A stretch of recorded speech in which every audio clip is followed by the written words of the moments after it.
મજામાં બધા? આ બાજુ પણ તમે આંચકોર આવી ગયા તો ને અવાજ આવે છે? ભારત માતા કી જય જવાન.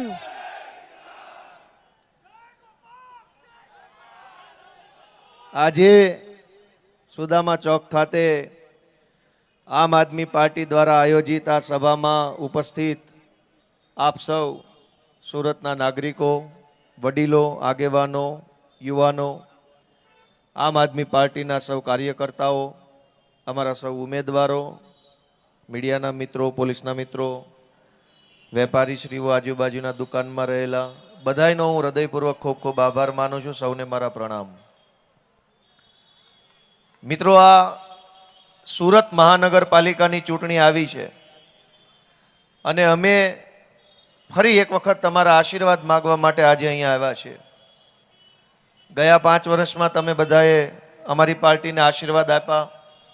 આ આખા વોર્ડમાંથી 4 કોર્પોરેટરો તમારા આશીર્વાદથી આમ આદમી પાર્ટીના ચૂંટાયા અને સુરત આખામાંથી અનેક કોર્પોરેટરો આમ આદમી પાર્ટીમાંથી ચૂંટાયા અને અહીંથી જે શરૂઆત થઈ એ આખા ગુજરાતમાં આમ આદમી પાર્ટીની પહોંચી અને તમારા આશીર્વાદના કારણે આમ આદમી પાર્ટી ગુજરાતમાં મોટી બની. આમ આદમી પાર્ટી ખૂબ આગળ વધી અને પાર્ટી મોટી થવાના કારણે વિસાવદર, ભેસાણ અને જુનાગઢના લોકોએ મને પણ ધારાસભ્ય તરીકે આશીર્વાદ આપી અને કામ કરવાની તક આપી. દોસ્તો, આ ચૂંટણી સ્થાનિક સ્વરાજ્યની ચૂંટણી છે એટલે આપણા આ સ્થાનિક વિસ્તારની અંદર શું થશે, આ શહેરમાં શું થશે, કેવી વ્યવસ્થા, કેવી સુવિધા હશે, એને લગતી આ ચૂંટણી છે. અને એટલે મારે આજે આમ કોઈ રાજકીય વાત કરવી નથી, કેમ કે હું પોતે અહીંયા રહું છું એટલે જે તમે જોવો છો એ રોજ હું જોઉં છું. અને એટલે એક સમજવા જેવી વાત કરવી છે કે ભાજપવાળા 30 વર્ષથી આ સુરતમાં જીતતા આવ્યા છે. અમારો વારો વિપક્ષમાં આવ્યો પણ 30 વર્ષથી અમદાવાદમાં, રાજકોટમાં, સુરતમાં, ભાવનગરમાં, જૂનાગઢમાં, જામનગરમાં અને સુરતમાં 30 વર્ષ થઈ ગયા ભાજપની મહાનગરપાલિકાની બોડી બને છે, મેયર બને છે ને 30 વર્ષ સુધી રાજ્ય સરકાર એમની, કોર્પોરેશન એમની.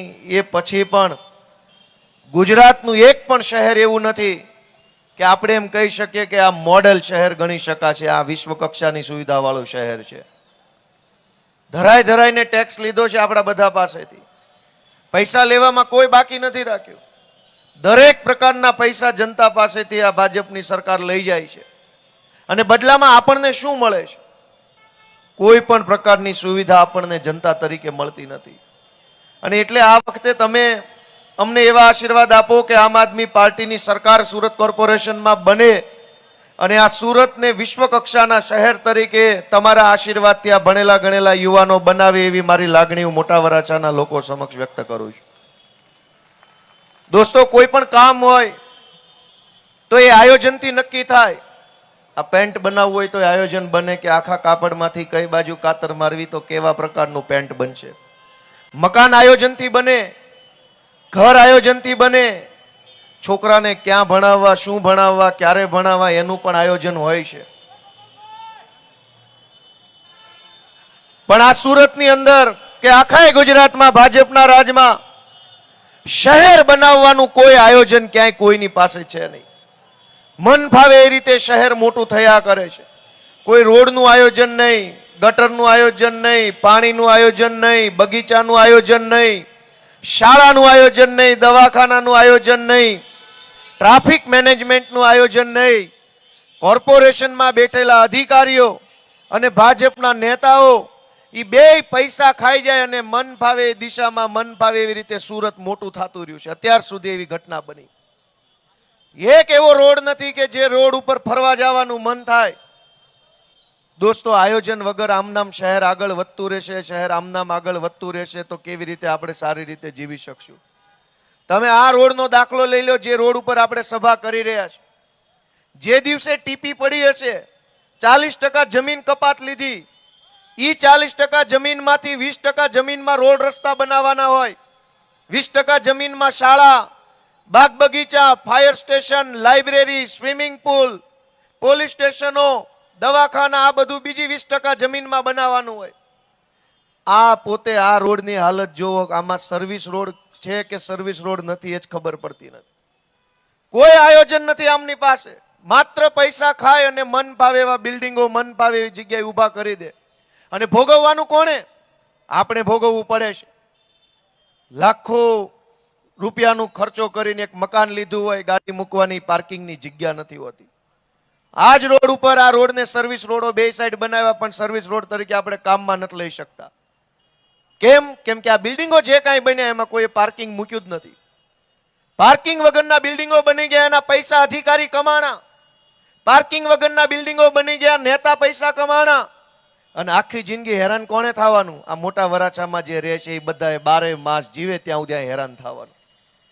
આવું આયોજન વગરનું શહેર કોણ બનાવે? ભાજપ વાળા એટલો બધો ભ્રષ્ટાચાર કરે છે, એટલો બધો ભ્રષ્ટાચાર કરે છે કે આપણે ગમે એટલી મહેનત મજૂરી કરીએ પણ એક સારું સુંદર શહેર આપણે જોઈ નથી શકતા. આપણે અહીં મોટા વરાછામાંથી અનેક છોકરાઓ વિદેશ ગયા હશે, દુબઈ ગયા હશે, સિંગાપોર ગયા હશે, અમેરિકામાં રહે છે, રશિયામાં જાય છે, ઓસ્ટ્રેલિયા, બધે જ આપણા છોકરા જાય છે. દુનિયામાં કેવા કેવા શહેરો બનાવેલા છે. અને દુબઈ ગયા હશે એને ખબર હશે કે આખું રણ છે, રણ, રેગિસ્તાન, આખું દુબઈ રણ છે, ક્યાંય જમીન નથી.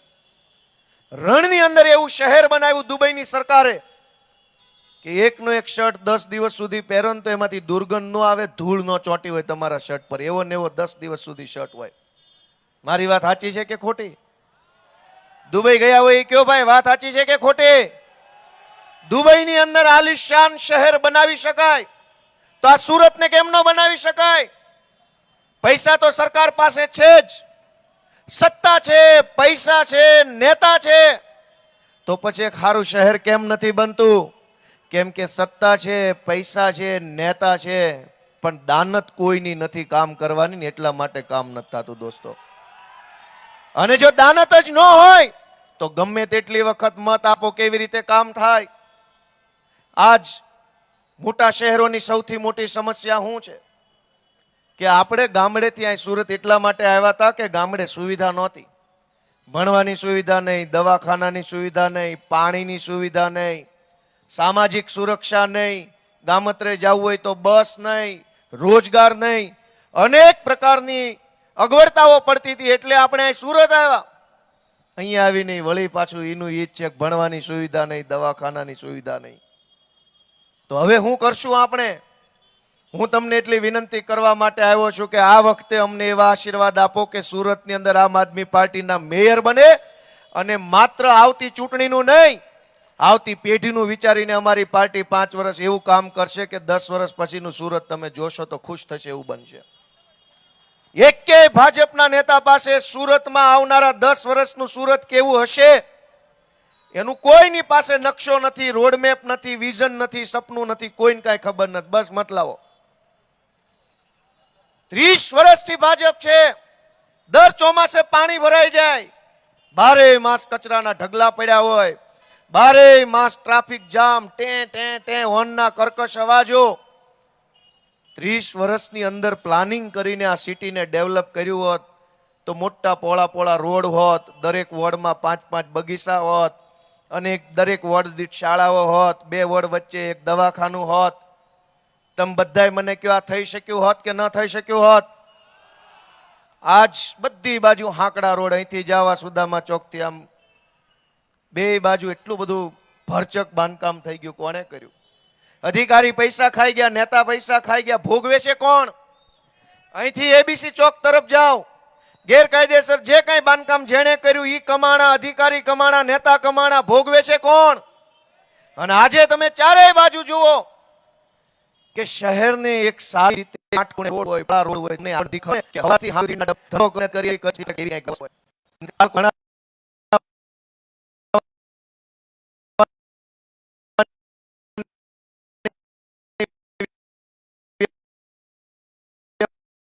વ્યવસ્થા નથી. ઘરની નજીક શાળા તો હોય પણ એ પ્રાઇવેટ હોય, એમાં પૈસા ભરવાની સગવડ ન હોય. અને પ્રાઇવેટ શાળામાં એક વસ્તુ જુઓ, હું તો ઘણીવાર માર્ક કરું છું, આ વખતે હું વિધાનસભામાં બોલ્યો હતો, પણ શિક્ષણ મંત્રીને મારી વાત સમજાણી નહીં.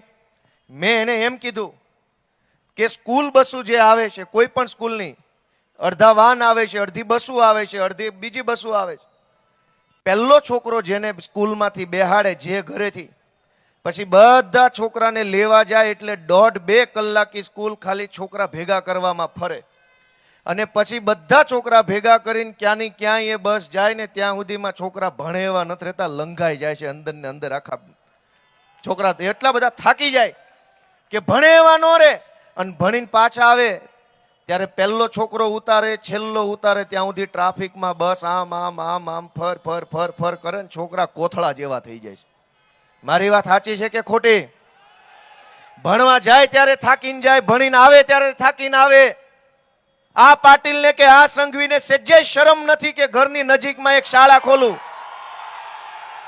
એને મત જોતા છે, 30 વર્ષથી એમને મત મળ્યા છે, હજુ એમને જોતા છે. એમને આપણા છોકરાની ચિંતા નથી દેખાતી. ઘરની નજીકમાં એક શાળા ખોલી દીધી હોત તો છોકરા આવી રીતે કોથળા જેવા ન થઈ જાત. સ્કૂલના વાનની અંદર ગેસની ટાંકીઓ પર છોકરાએ બેસીને ભણવા કેમ જવું પડે? વાતું તો વડાપ્રધાન એવી કરે છે કે વિશ્વગુરુ બનાવું, અને છોકરા ભણવા જાય ત્યારે ઓલી ઇકો વાનની પાછળ જે સીએનજી ગેસની ટાંકી હોય એની ઉપર બેઠા હોય. કેવી રીતે વિશ્વગુરુ બનશે ગેસની ટાંકી પર બેસીને? અને ભાજપના કયા નેતાના છોકરા ગેસની ટાંકીઓ પર બેસીને ભણવા જાય? 40% જમીન, 40% જમીન બધે કપાતમાં ભાજપ વાળા લઈ લે છે, અને પછી એના મળતિયાઓને મફતના ભાવે વેચી દે છે. અને જે જમીન સ્કૂલ બનાવવા માટે કાપી હોય એ જમીન પર સ્કૂલ નથી બનતી, ને ભાજપના નેતાનું કોમર્શિયલ કોમ્પ્લેક્સ બની જાય છે. અને પછી પ્રાઇવેટ શાળા બને. હમણાં એક વિડીયો વાયરલ થતો, કોઈક પબ્લિકે ભાજપ વાળા પ્રચાર કરતા દે પૂછ્યું કે અમારા છોકરાને એડમિશન નથી મળતા, તો પેલા એ કીધું કે શાળા નથી. તો માણસે વિડીયોમાં પૂછ્યું કે નવી બનાવો, તો ભાજપ વાળાએ કીધું કે જમીન જ નથી શાળા બનાવવા. તો 40% જમીન જે કપાતમાં મેળવી એ ક્યાં ગઈ? દોસ્તો, આપણી પીડા કોઈને નથી દેખાતી, આપણા બાળકોની પીડા કોઈને નથી દેખાતી. હું તો તમારા નાના ભાઈ તરીકે માંગણી કરવા આવ્યો છું કે એક તક અમને આપો, મેયર બનાવવાની તક આ વખતે તમે બધા ભેગા મળીને હાવણો દબાવીને આપો.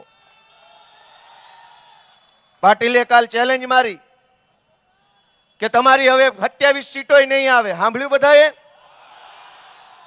કાંઈ વાંધો નહીં ભાઈ સાહેબ બાપા, તમે મોટા માણસો છો, અમે નાના માણસો છીએ, કદાચ અમારું નોય આવે. તમે મોટા ખૂંખાર માણસો છો, તાનાશાહો છો, મુગલો છો, તમે મોટા સરદારો છો, અમારી નહીં આવે. પણ મારે પાટીલને કહેવું છે કે એવી ચેલેન્જ કેમ ન મારી કે પોણા ચુરતની અંદર ફાઇલો વાળા મકાન છે ને એક ચપટીમ દસ્તાવેજ કરાવી દે છે? એવી ચેલેન્જ મારવી હતી ને? એવી ચેલેન્જ કેમ ન મારી પાટીલે? અમારી સીટ નહીં આવે. અરે ભાઈ, નહીં આવે તો અમે નાના માણસો છીએ, ધંધો કરી લેશું, મજૂરી કરી લેશું. આ ક્યાં અમારા બાપાની પેઢીઓ છે, હાંકવી જ પડે. પણ તમારી સીટો આટલા વર્ષથી આવી, અને હજુ જો કદાચ આવે તો સરથાણામાં, પૂણામાં, કરંજમાં, કતારગામમાં, વરાછા રોડ ઉપર હજારો લોકો ફાઇલો વાળા મકાનમાં રહે છે. તમારા પાપે, ભાજપના પાપે. પાટીલે અને સંઘવીએ સુદામા ચોક પર ઉભા રહીને ચપટી વગાડીને કેવું જોઈએ કે 1 કલાકમાં બધા મકાનના દસ્તાવેજ હાથમાં આપી દઈશ. પણ નહીં થાય. પાટીલથી નહીં થાય એ કામ, સંઘવીથી નહીં થાય. કેમ કે એ કરોડપતિ માણસો છે, આપણે નાના માણસો છીએ. આપણી પીડા એને ન દેખાય કોઈ દિવસ. અમને ચેલેન્જ મારી કે તમારી પાર્ટી નહીં જીતી શકે. કાંઈ વાંધો નહીં બાપા, અમે નાના માણસો નહીં જીતીએ, પણ તમે જીતી જાશો તો દરેક વોર્ડ દીઠ એક સારામાં સારી શાળા બનાવશો. આમ ચપટી વગાડીને ચેલેન્જ સાથે નહીં બનાવી શકો. કહેવું તું પાટીલે ને સંઘવી વરાછામાં ઉભા રહીને કે જો આ ભાજપ જીતે તો દરેક વોર્ડની અંદર ઇન્ટરનેશનલ સ્ટાન્ડર્ડનું ઇન્ફ્રાસ્ટ્રક્ચર ધરાવતી એક સરકારી શાળા બનાવશે, એમ બોલવું તું. અને જે આપણા દીકરા દીકરીઓ આ વરાછામાં રહી કમ્પ્યુટર એન્જિનિયરિંગ, સોફ્ટવેર ડેવલપિંગનું કામ કરે છે, એને વર્લ્ડ ક્લાસ ઇન્ફ્રાસ્ટ્રક્ચર પૂરું પાડી અને આઈટી હબ બનાવવાનું કામ મોટા વરાછામાં કરશે. એવું કેમ એકે ભાજપ વાળો નથી બોલતો? સરકાર આજે તમારી છે, બનાવો આઈટી હબ. ઉમરા વેલંજામાં ઘણી સરકારી જમીનો પડી છે, કઠોરમાં બધે જ 50 કરોડના 100 કરોડના ખર્ચે બનાવો આઈટી પાર્ક. આપણા છોકરામાં ઘણી ટેલેન્ટ છે, ધારે એવી વેબસાઇટ બનાવે, ગેમ બનાવે, સોફ્ટવેરો બનાવે, અનેક વસ્તુ આપણા છોકરાઓ અહીં વરાછામાં બેસીને બનાવે છે. પણ આ મોંઘા મોંઘા કોમ્પ્લેક્સોમાં દુકાનો ખરીદવાની શક્તિ આપણા બાળકો પાસે ન હોય, ભણવામાં પૈસા વપરાઈ જાય, પછી ઓફિસ કરવાના પૈસા ન હોય, તો ભાજપ વાળાને એકેયને એવું નથી પૂછતું કે તમારા છોકરા માટે અમે આઈટી પાર્ક બનાવી દઈશું. આ સર્કલ ઉપર પેલું ઠોઠિયા જેવું કોમર્શિયલ બિલ્ડિંગ બનાવ્યું છે. અહીંથી અહીં સીધા જ આવીને ખૂણા ઉપર ક્યાં ટેકનોલોજી પહોંચી, કેવા કેવા એલિવેશન, કેવી કેવી સિવિલ ડિઝાઇનો, સિવિલ એન્જિનિયરિંગમાં કેવી કેવી સ્ટ્રક્ચર આવ્યા મકાનોના. જીવનમાં એકવાર કોમ્પ્લેક્સ બનાવવાના, એમની ડિઝાઇન જોવો, એમનો કામ જોવો, 10 વર્ષ પછી તોડવું પડે એવા પ્રકારના બિલ્ડિંગો બનાવે છે. કોઈ હોય તો એવું કે ભાઈ અમને, અને અમે આમ આદમી પાર્ટી, આ તમારો છોકરો ગોપાલભાઈ વિઝન લઈને આવ્યા છે કે તમે અમને સત્તા સોંપો તો ઘણું કામ કરવું છે. આ સુરત છે એ વિશ્વ કક્ષાનું શહેર બનવું જોઈએ. અહીંના હીરા એ આખી દુનિયામાં વેચાય છે, દુનિયાના તમામ દેશોમાં હીરા વેચાય છે. હીરાના કારણે આપણા કાઠિયાવાડના માણસો દુનિયાના બધા દેશમાં પહોંચ્યા, હોંગકોંગ પહોંચ્યા, ચાઇના પહોંચ્યા, સ્વિટ્ઝરલેન્ડ પહોંચ્યા, રશિયાની અંદર જાય છે હીરા લેવા વેચવા માટે, અમેરિકા જાય છે, દુબઈ. એ બધા દુનિયાના દેશો કેવા છે? ન્યાય સરકાર છે, ન્યાય જનતાના ટેક્સથી હાલે છે, ન્યાય જનતાના ટેક્સથી કામ થાય છે. તો એ સરકારમાં ને આ સરકારમાં ફરક શું છે? ન્યા થોડાક ભણેલા છે ને હાવ ઠોઠિયા છે ને એટલો જ ફરક છે. ન્યાય જનતા ટેક્સ આપે છે. દુબઈમાં કોણ ટેક્સ આપે છે? જનતા. હોંગકોંગમાં કોણ ટેક્સ આપે છે? જનતા. જનતા અહીંયા ટેક્સ આપે, જનતા ન્યાય ટેક્સ આપે. ન્યાને સરકારમાં ભણેલા માણા બેઠા છે. તો હોંગકોંગ જોવો ને સુરત જોવો. અહીં ટેક્સટાઇલનો વેપાર વિશ્વ કક્ષાનો વેપાર છે. અહીંનું કપડું, અહીંની સાડી, અહીંનું ઘણી વસ્તુઓ દુનિયાભરમાં વેચાય. પણ દુનિયાભરમાં આપણું કપડું વેચાય, પણ આ શહેરની હાલત જુઓ. એક રોડ તમને કાંઠખૂણે ન જોવા મળે. છેક રેલવે સ્ટેશનથી ચાલુ કરીને સરથાણા સુધી આવો મેઇન રોડ સુરતનો, ક્યાંય 4 રસ્તા નથી, માત્ર 3 રસ્તા જ છે. તમે જોઈ લો. ક્યાંય 4 રસ્તા હોય તો કયો? માનગઢ ચોકે 3 રસ્તા છે, કાપોદ્રામાં 3 રસ્તા છે. આ શહેરનું પ્લાનિંગ કોણે કર્યું? ક્યાંય એક ચોકડી ન પડી. અને આજે જોવો ક્યાંય ચોકડી નથી પડતી. 30 વર્ષથી સરકાર ચલાવે છે, શહેર બનાવવા નીકળ્યા છે, ક્યાંય ચોકડી પડતી નથી, ગટરના ઢાંકણાના રોડનો મેળ પડતો નથી, હજુ મત જોતા છે. 30 વર્ષ થઈ ગયા. દોસ્તો, હું તો તમને વિનંતી કરવા આવ્યો છું કે અમે હારી જઈએ તો એમાં કાંઈ બહુ બીજું કાંઈ નુકસાન નથી. હારવાનું હવે તમે ઘડાઈ ગયા છે. હારવાનું જીતવાનું બે વસ્તુથી ઘડાઈ ગયા છે. પણ આપણા બાળકોનું ભવિષ્ય ન હારી જાય ને એ માટે તમે હાવણાના નિશાન ઉપર મત આપો, એવી હું તમને વિનંતી કરવા માટે આવ્યો છું. અને આ લોકો શું કહે છે કે ઉપર અમારી સરકાર, એની ઉપર અમારી સરકાર, અહીંયા અમારી લાવો તો બધું એક હરખું થઈ જાય, તો હરખું કામ થાય. કહે છે કે નહીં આવું? કે રાજ્યમાં ભાજપ, કેન્દ્રમાં ભાજપ, તો સુરતમાં ભાજપ, એવું લાવો તો કામ થાય. હવે રાજ્યમાં કેન્દ્રમાં ભાજપ હોય કે ન હોય, કોર્પોરેશનમાં દબાણ ખાતું તમારું, રોડ ખાતું તમારું, ગટર ખાતું તમારું, ત્રણેય ખાતા ભેગા મળીને એક હારે કામ નથી કરી શકતા. રોડ વાળો રોડ બનાવી જાય, પછી ગટર વાળો આવે છે.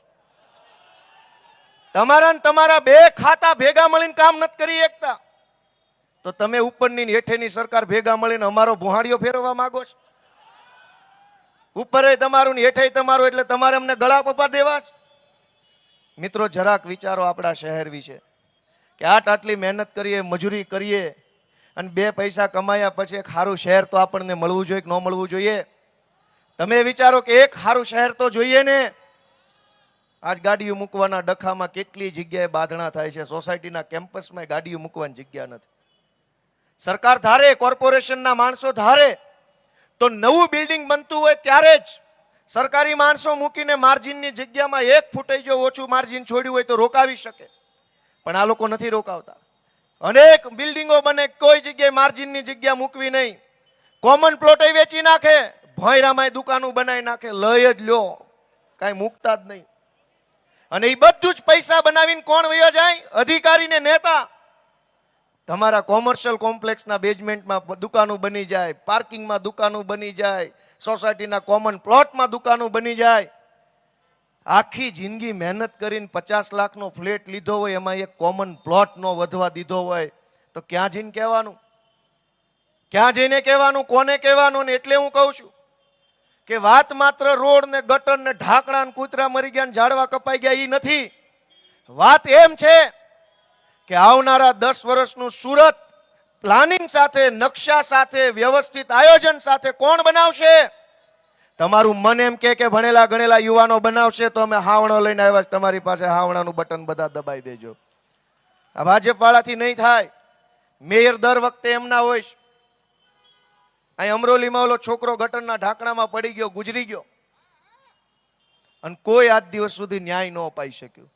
પાટીલે એને ચેલેન્જ મારવી હતી ને, અમને હરાઈ દો, એમાં હું નવાઈ છે ભાઈ? અમે નાના માણસો છીએ, તમે મોટા મોટા કદાવર માણસો છો, પૈસા વાળા છો, શક્તિશાળી છો, તમે અમને હરાવી દો, એમાં નવાઈ નથી. પણ ઈશ્વરે તમને શક્તિ આપી હોય તો એ છોકરો જે ખાડામાં પડીને મરી ગયો ને એને ન્યાય અપાવો ને તો માનું કે તમે શક્તિશાળી માણસો છો. તમારી શક્તિનો ઉપયોગ લોકોની સેવામાં કરો. અને આપણી હિન્દુ પરંપરા તો શું કહે છે? આપણી સનાતન હિન્દુ પરંપરાનો સિદ્ધાંત છે કે જે માણસ પૈસા કમાય જીવનમાં, એ પરબ બંધાવે, પૈસા કમાય એ હોસ્ટેલો બનાવડાવે, પૈસા કમાય એ સમાજની વાડીઓ બનાવડાવે, પૈસા કમાય એ માણસ દવાખાના ખોલાવડાવે. વાત સાચી છે ખોટી? જે માણસના હાથમાં પૈસા અને શક્તિ આવે એ આપણી પરંપરા પ્રમાણે સમાજ માટે કંઈક બનાવતો હોય છે. ભાજપના હાથમાં પણ પૈસા અને સત્તા આવી. એણે શું કર્યું? વિરોધ પક્ષના ઉમેદવારો ખરીદવાનું પૈસા વાપર્યા. ભાઈ, તમને ઈશ્વરે પૈસા આપ્યા તો નિશાળ બનાવવી હતી, દવાખાના બનાવવા હતા. અવડા મોટા કતારગામથી લઈ અને ઠેઠ કામરેજ સુધીના વિસ્તારમાં એક સરકારી શબવાહિની નથી.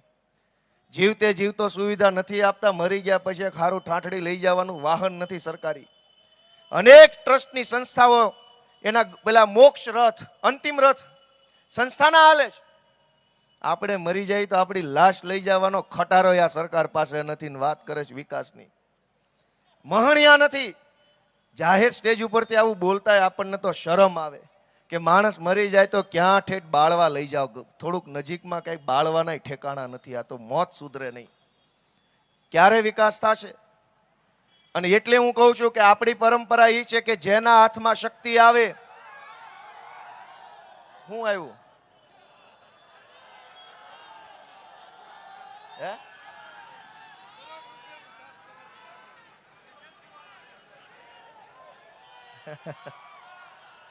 જેના હાથમાં શક્તિ આવે, જેના હાથમાં પૈસા આવે, આપણી પરંપરા એમ કહે છે કે ઈ માણસે સમાજ માટે કામ કરવું જોઈએ. આ ભાજપના હાથમાં પૈસા આવ્યા, સત્તા આવી, એનો ઉપયોગ લોકશાહી ખતમ કરવા માટે કર્યો, એનો ઉપયોગ વિરોધ પક્ષોને તોડી નાખવા માટે કર્યો. મારે બહુ દુઃખ સાથે કહેવું પડે છે કે અમારી હારે ત્યાં 2 નંબરના વોર્ડમાં દાદાગીરી થઈ. અમારા 2-3 માણસોને લોભ લાલચ ડરમાં નાખીને લઈ ગયા. અમને બહુ દુઃખ લાગ્યું એ વાતનું.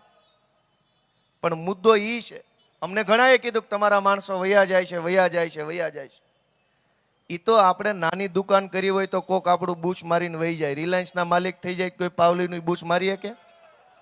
આ તો અમારી પાર્ટી નાની છે એટલે ભાજપ વાળા દબાઈ જાય છે અમારા માણસોને. એકવાર દબાવો હાવણો કરો પાર્ટી મોટી, પછી અમે જોઈએ કોણ પાણીવાળો છે અહીંયા. આ તો નાની પાર્ટી છે એટલે અમારા માણસોને દબાવે, પોલીસ મોકલીને, એલસીબી, ક્રાઇમ બ્રાન્ચ, ગુંડા, બુટલેગર આવે. નાની પાર્ટી એટલે દબાવો છો ને. જેથી તેમ બધા હાવણો દબાઈને અમારી પાર્ટી મોટી કરીને તે દિવસે જોજો આ ભાજપ વાળાને મોઢા હંતાડવાની જગ્યા નહીં મળે ક્યાંય. અને શું કામ આવું કરે છે ભાઈ? તમે અમારા માણસોને ડરાવો, દબાવો, ધમકાવો, ગમે તેમ કરીને પ્રેશરમાં લઈ લ્યો. દરેક માણસ ગોપાલભાઈ જેવો મક્કમ મનોબળનો ન હોય. આટલી શક્તિ, આટલો પાવર, આટલી તાકાત તમે લોકો માટે કેમ નથી વાપરતા? જનતાનું કામ કરવા કેમ નથી વાપરતા? દોસ્તો, મારી તમને વિનંતી છે, ઘણું સારું આ સુરતમાં થઈ શકે એમ છે. અત્યારે આપણા અનેક છોકરાઓ, જનરેશન ઝેડ, જેનજી, નવી જમાનાના આપણા કેટલા છોકરાઓ અત્યારે ભણે છે અને કેટલી કેટલી દુનિયામાં આગળ વધે છે. નેતાઓ બાબા આદમના જમાનાના છે, છોકરા આપણા 21મી સદીના છે. ક્યાં હાંધો મારવા જાશો? ભાજપમાં પાટીલ, ભૂપેન્દ્રભાઈ, સંઘવી કયા જમાનાના નેતા છે ને તમારા છોકરા કયા જમાનામાં જવા ઈચ્છે છે? વિચાર તો કરો. તમારા છોકરાઓ, આપણા બાળકો, આપણા દીકરાઓ જે જમાનાના છે, જે પેઢીના છે, અમે ઈ પેઢીના નેતા છીએ. આપણા છોકરાઓ ક્યાં પહોંચવા ઈચ્છે છે, એમના સપના શું છે, એમની આશા શું છે, એમના વિચાર શું છે, એમને શું જોઈએ છે, એ અમને ખબર પડે, કેમ કે અમે ઈ પેઢીના છીએ, ઈ જમાનાના છીએ ને એવું ભણેલા છીએ. આ તો દર ચૂંટણી બાવડા જાલી સ્ટેજ પર ચડાવવા પડે એવા આવી જાય છે ચૂંટણીઓ લડવા. ક્યારે તમારા છોકરાનો વિચાર છે? આપણી નવી પેઢી તો કેટલું બધું બ્રોડ માઇન્ડેડ પેઢી છે, રિફોર્મેટિવ માઇન્ડ ધરાવે છે, પ્રોગ્રેસિવ માઇન્ડસેટના છોકરાઓ છે આપણા. એ દુનિયાભરની અંદર છવાઈ જવા માંગે છે, પણ એ આપણા છોકરાઓ દુનિયાભરની અંદર છવાઈ જાય એ માટે એને જે સુવિધા સુરતમાં જોઈએ, એ સુવિધા કેવી હોય એ કોઈ ભાજપના નેતાને ખબર નથી. અમને ખબર છે કે આપણા છોકરા માટે શું બનાવવું પડે. એક શાનદાર સ્પોર્ટ્સ કોમ્પ્લેક્સ બનાવવાની જરૂર છે. આપણા બધા છોકરાઓ રમત ગમત તરફ આગળ વધે છે, ચેસ રમે, badminton, hockey, volleyball, indoor outdoor બધી રમત રમે. ક્યાં રમત ગમતનું ગ્રામન રાજકારણનો અખાડો છે? બાજા કરો. સારી રમત રમવા માટે આપણા છોકરાઓનું શરીર મજબૂત બને, મન મજબૂત બને અને બહુ સારું રમે તો દેશનું, રાજ્યનું નામ રોશન કરે, એ માટે સ્પોર્ટ્સ કોમ્પ્લેક્સ અહીંયા વરાછામાં બને. એવું કેમ એકેય ભાજપ વાળો નથી બોલતો? તમને હરાવી દેશું.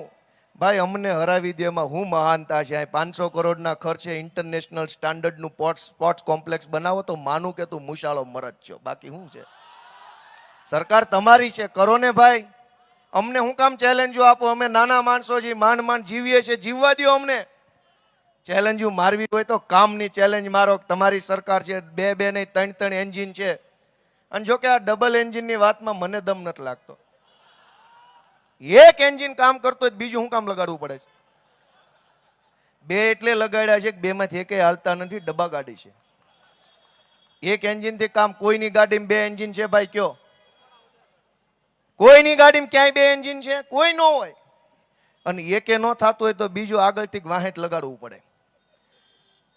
મિત્રો, આપણે બહુ બધું, હજુ ઘણું બધું કરવાનું બાકી છે. અમારી ઉપર, આમ આદમી પાર્ટી ઉપર હમણાં આ ભાજપ વાળા આરોપ લગાવ્યો કે કરોડો રૂપિયાનો હવાલો પાડી દીધો છે. અને ક્રાઇમ બ્રાન્ચમાં 2-4 એના દલાલ છે ભાજપના. દરેક ક્રાઇમ બ્રાન્ચમાં 2-5 દલ્લાઓ રાખેલા છે. એ હર્ષસંઘવીની ગુલામી કરે છે મેડલ માટે, પણ એને મેડલ ગોપાલભાઈ ઇટાલિયા આપશે. એ દલ્લાઓને મેડલ માનની ગોપાલભાઈ ઇટાલિયાના વરદ હસ્તે આપવામાં આવશે સુદામા ચોકની અંદર. તમે જે દી મારી સરકાર બનાવો તે દિવસે દોસ્તો. એટલી હદે દલાલી હારી નહીં ભાઈ. 1 કરોડ રૂપિયાનો હવાલો પકડાણો છે. 1 કરોડ રૂપિયાનો હવાલો પકડાણો એવો આરોપ અમારા ઉપર ભાજપે લગાવ્યો છે. ભાજપના વોર્ડ લેવલના લંગરિયા વર્ષે 5-5 કરોડનું ગામનું કરી નાખે છે, અને તમે અમારી આખી આમ આદમી પાર્ટી ઉપર 1 કરોડનો આરોપ મૂક્યો.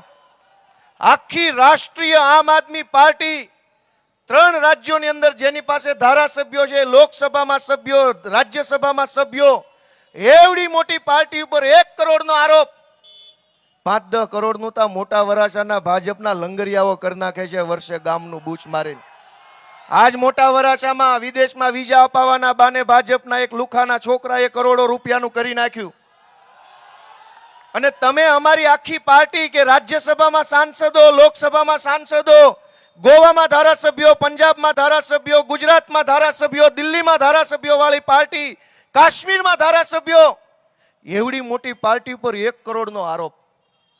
શરમ આવવી જોઈએ. પણ હું તમને કહું છું કે આ અત્યારે બહુ ખરાબ સમય રાજનીતિનો હાલી રહ્યો છે. અમે હિંમત કરીને કામ કરીએ છીએ. કોઈ માંગતા નથી. આ કોઈ ઈચ્છે છે ભાજપની સામે હોયનો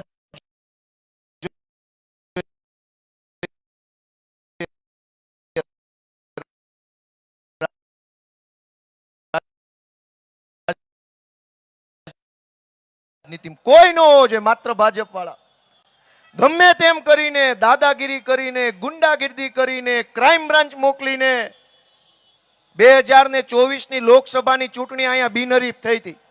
એમાં સુરતની ક્રાઇમ બ્રાન્ચના પોલીસ વાળાએ ભયંકર ભૂંડી ભૂમિકા ભજવી હતી. શું થયું? લે, હા, ક્યાંથી આવ્યા?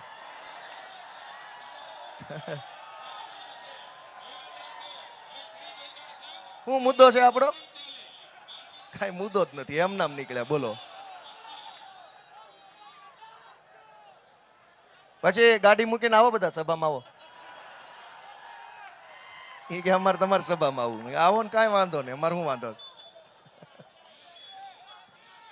દોસ્તો, આ લોકોએ બે જ મુદ્દા મારે તમારી સમક્ષ મૂકવા છે છેલ્લા, કે આ લોકો કોઈ પણ રીતે લોકશાહીનું ખૂન કરવા માંગે છે અને કોઈ પણ સંજોગોમાં વિરોધ પક્ષો ન વધે, કોઈ પણ સંજોગોમાં જનતાનો અવાજ ઉઠાવનારા લોકો ન વધે, એના માટે થઈ અને કોઈ પણ પ્રકારે તાનાશાહી કરી અને વિરોધ પક્ષોને નાબૂદ કરવાનું કૃત્ય કેવી રીતે કરે છે. કે ખેડાની અંદર આ છાપામાં સમાચાર આવ્યા તે હું વાંચું છું. ખેડાની અંદર એક ભાઈએ અપક્ષમાં ફોર્મ ભર્યું. અપક્ષમાં ફોર્મ ભર્યું. પોલીસ એની 10 વર્ષ જૂની પ્રેમિકાને ગોતી કાઢી, એની પાસેથી અરજી લખાવી બળાત્કારની, પોલીસ સ્ટેશનમાં ઇન્વર્ડ કરાવી. પછી પોલીસ વાળા અપક્ષ ઉમેદવાર પાસે જઈને કીધું કે તારી 10 વર્ષ જૂની પ્રેમિકાએ અરજી આપી છે, ફોર્મ પાછું ખેંચ, નકર ગુનો દાખલ કરીને જેલમાં પૂરી દઈશ. અને પેલો ભાઈ પ્રેશરમાં આવ્યો અને અપક્ષમાંથી ફોર્મ પાછું ખેંચી લીધું. આ ખેડાની એક ઘટના. બીજી વાત કે વાપીમાં એક માણસે અપક્ષ ફોર્મ ભર્યું અને ભાજપના માણસો અને પોલીસે મામલતદાર ઉપર દબાણ ઊભું કર્યું કે અપક્ષ ઉમેદવારનું ફોર્મ રદ કરી નાખ, નહીતર તારી બદલી કરાવી નાખીશ. વાપીના મામલતદારે ટ્રેન નીચે પડતું મૂકીને આત્મહત્યા કરી લીધી ને લખીને કહેતો ગયો કે હું ફોર્મ રદ નહીં કરું, ઈમાનદાર માણસ છું. દોસ્તો, આ કેવા પ્રકારની રાજનીતિ છે કે કોક બેન દીકરી 10 વર્ષ પહેલા એ ભાઈની પ્રેમિકા, એના ક્યાંક લગ્ન થઈ ગયા, એનાય છોકરા થઈ ગયા, એને પોલીસ ગોતી આવી આ ભાઈનું ફોર્મ પાછું ખેંચાવડાવવા. તમે વિચારો, સભ્ય સમાજના લોકો તરીકે આ વ્યાજબી વાત છે? તમે વિકાસ કર્યો હોય તો ઉભા રહી જવું જોઈએ ચૂંટણીમાં અને એમ કહેવું જોઈએ કે 500 અપક્ષો આવીને ફોર્મ ભરી જાઓ 500 ની વચ્ચેથી ભાજપ જીતશે. પણ એને વિશ્વાસ નથી કે કોઈ ફોર્મ ન ભરે તો જ જીતે એમ છે, બાકી એક પણ ફોર્મ ભરાઈ જાય તો ભાજપ જીતે એમ નથી આ વખતે. અને આ લોકો, છેલ્લી વાત, હું તમને કેટલાક ઓડિયો સંભળાવું કે આ લોકો જ્યાં હોય ના એવી પ્રચાર કરે છે કે ભાઈ ભાજપની સરકાર હશે તો કામ થશે. તમે અહીંયા વિરોધ પક્ષને મત આપશો તો તમારું કામ નહીં થાય. હું તમને 2-3 ઓડિયો સંભળાવીને પછી મારી વાત પૂરી કરું.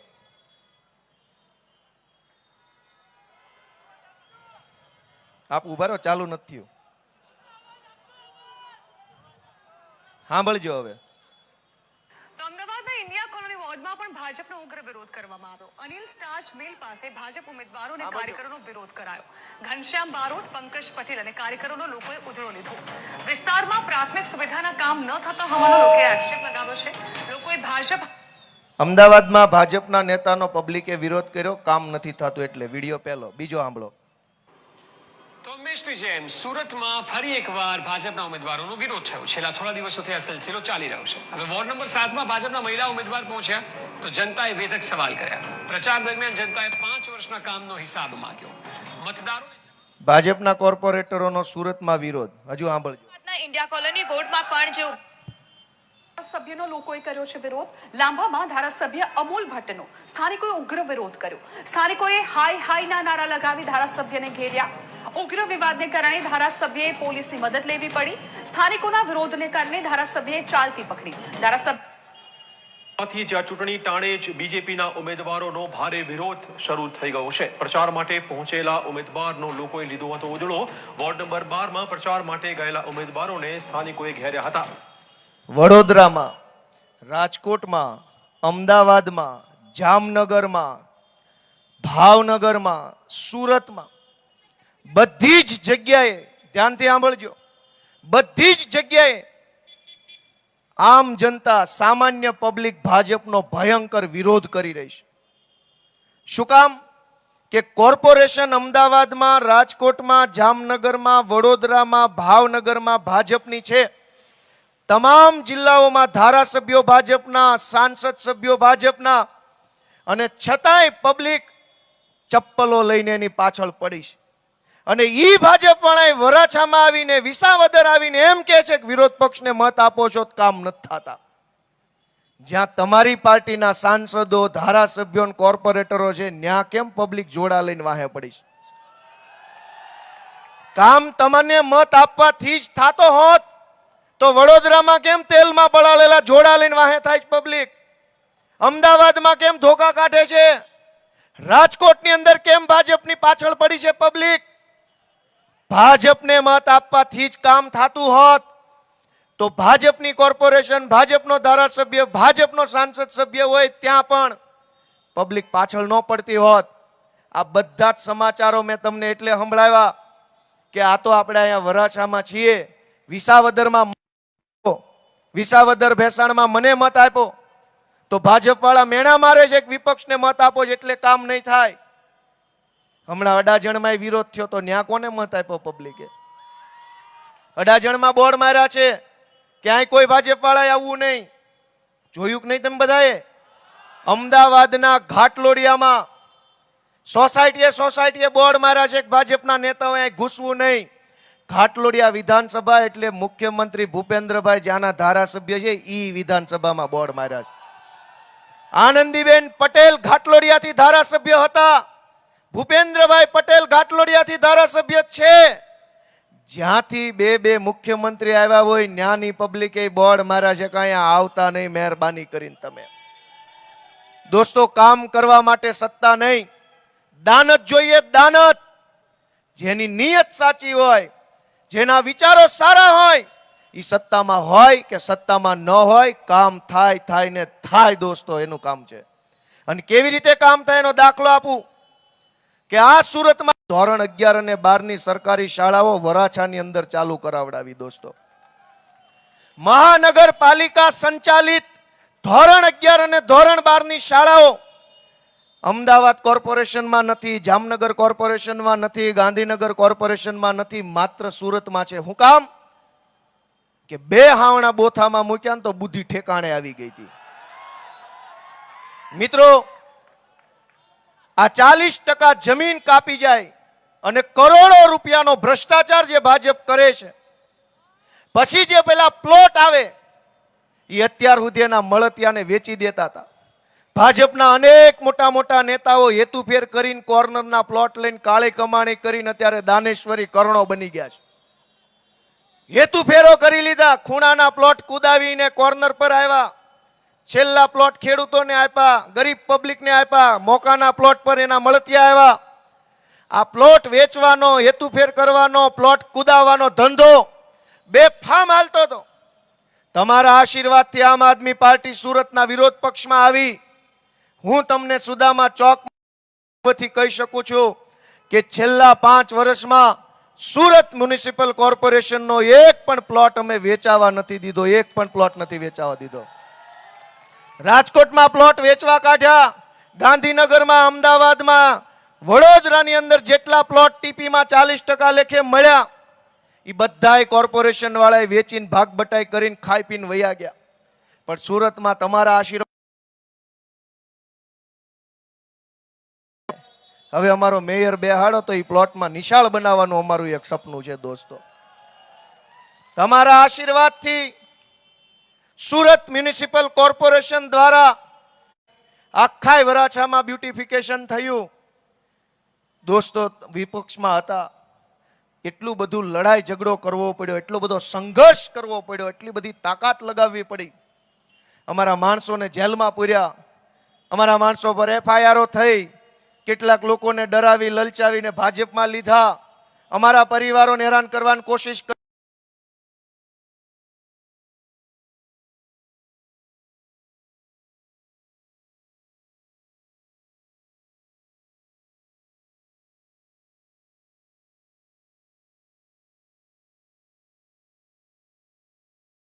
કે તમને એમ લાગે કે આમ આદમી પાર્ટી વાળા કરે છે એ સારું કરે છે, ભણેલા ગણેલા માણસો છે, વિચારો સારા છે, વિઝન સારું છે,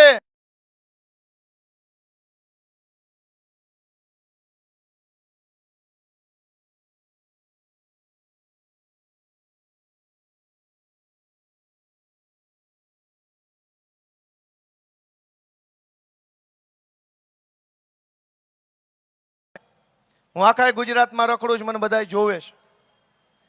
કોઈ માણા ધારાસભ્ય બને ને એટલે 4 ડઝન MLA ગુજરાત લખેલા પાટિયાનો ઓર્ડર આપી દે. પછી એના તમારા મતમાં એ તાકાત છે કે જેના નામનું બટન દબાવો એની પેન પાવરફુલ થઈ જાય. તોય અત્યારે આપણે જે કમાવું પડે છે ને એના કરતા ઓછા કમાશું ને તોય સારું જીવન જીવી શકીએ ને એટલી વ્યવસ્થા છે અહીંયા. આ ભ્રષ્ટાચાર થાય છે એટલે ગમે એટલું કમાય તો પૂરું નથી પડતું. પૈસા ઘટ્યા જ કરે. શું કામ? ભ્રષ્ટાચાર જ એટલો બધો થઈ ગયો છે કે બધી જ વસ્તુમાં ભ્રષ્ટાચાર. હું તમને છેલ્લી એટલી વિનંતી કરું છું કે અમારી જે કાંઈ નાની મોટી ભૂલ થઈ હોય તો તમારા સંતાન ગણી, દીકરા ગણીને માફ કરજો. અમે લડાઈ નથી છોડી. અમારામાંથી કેટલાક લોકો છોડીને ગયા, પણ અમે તો નથી છોડ્યું. અમારી હારે ખોટું થયું છે, અમે તમારી જેમ ભોગ બનનાર છીએ. અમે પણ પીડિત છીએ, જેમ તમે પીડિત એમ અમે પીડિત.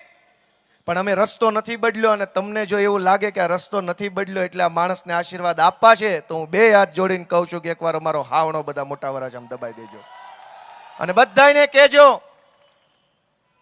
અને છેલ્લી વાત કે આ 4 જણા અમારા ઉમેદવાર બેઠા છે, ચારેય હોશિયાર ભણેલ ગણેલ યુવાન વ્યક્તિ છે.